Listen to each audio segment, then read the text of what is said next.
хората са повързани с търговията и гръцки търговци, разбира се, вкарват индийски коноп. А българските селяни традиционно отглеждат коноп по различни асаци. Така някъде да речем от мили, без да дават много злато.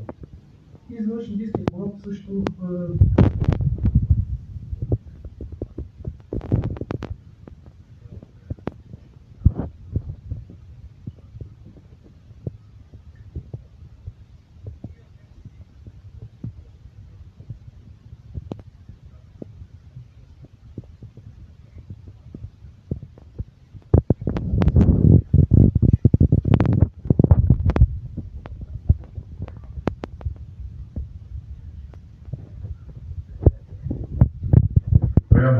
това не е ли било, как да кажа, в кое време това нещо става незаконно?